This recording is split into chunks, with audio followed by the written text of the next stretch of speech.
জয় গুরু। পরম দয়াল আমার, তোমার চরণে জানাই ভূমিষ্ঠ প্রণাম। আর আপনাদের প্রতি প্রত্যেককে জানাই রানন্দিত জয় গুরু। আজকে যে আমি আলোচনা করব সেটা হচ্ছে বয়সকে ঠিক রাখতে শ্রী শ্রী ঠাকুর আমাদের কি কি খেতে বললেন। বয়সের ছাপ কোনো দিন পড়বে না। কি খেলে আরও অনেক উপকার হয়, আরও অনেক উপকার হবে আমাদের শরীরে। তো কি কি করতে হবে সেটা আমাদের শ্রী শ্রী ঠাকুর আমাদের বলে দিয়েছেন। তো চলুন আজকে সেই সম্পর্কেই আলোচনা করব। অবশ্যই আপনারা ধৈর্য নিয়ে ভিডিওটি শুনবেন। আমরা সবাই অনেক চেষ্টা করি বয়স ঠিক রাখার বা বয়সকে ধরে রাখার। আমাদের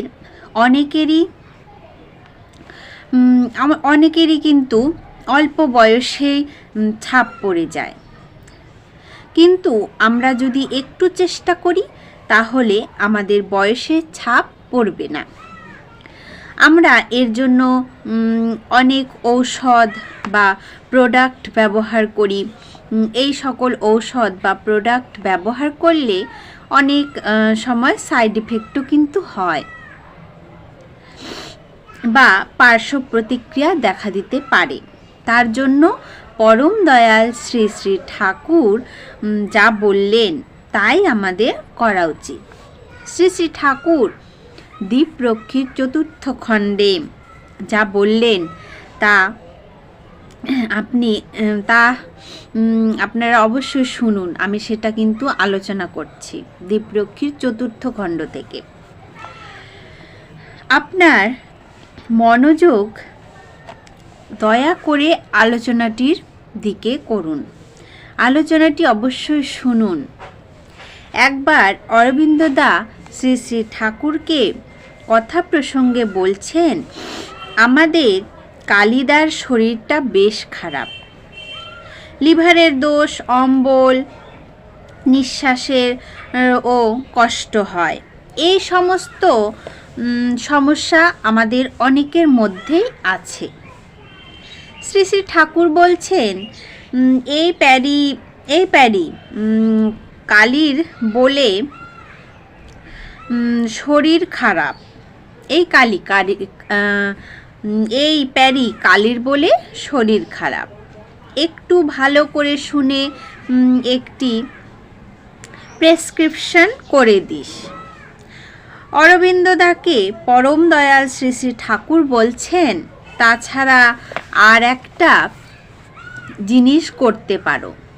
নিম গুলঞ্চ রাত্রে গরম জলে ভিজিয়ে রেখে তার 1 বা 2 আউন্স আন্দাজ সকালে খালি পেটে খেলে ভালো হয়।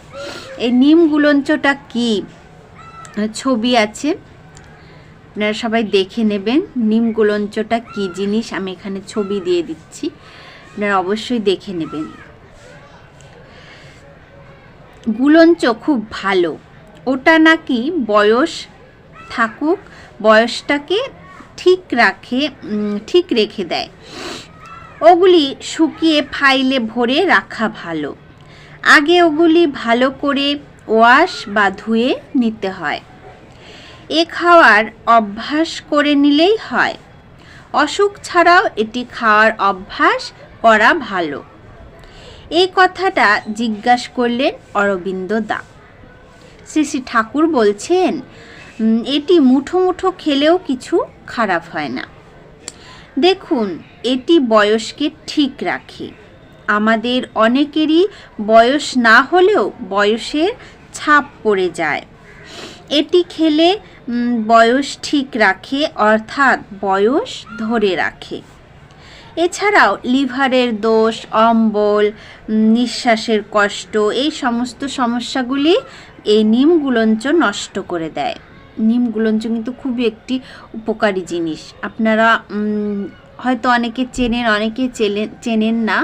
তো আমি ছবি দিয়ে দিয়েছি, আপনারা অবশ্যই দেখে নেবেন কি জিনিস এটা।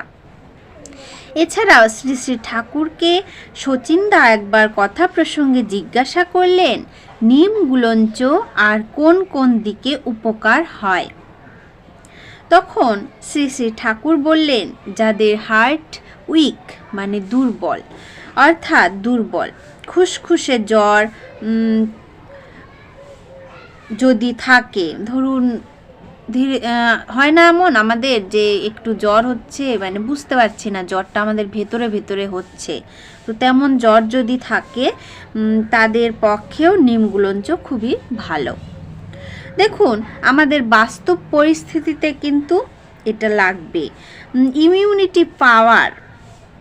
ইমিউনিটি পাওয়ারকে কিন্তু বৃদ্ধি করার জন্য নিমগুলঞ্চ খুবই ভালো। এটি আমাদের শরীরে অনেক উপকারে আসে।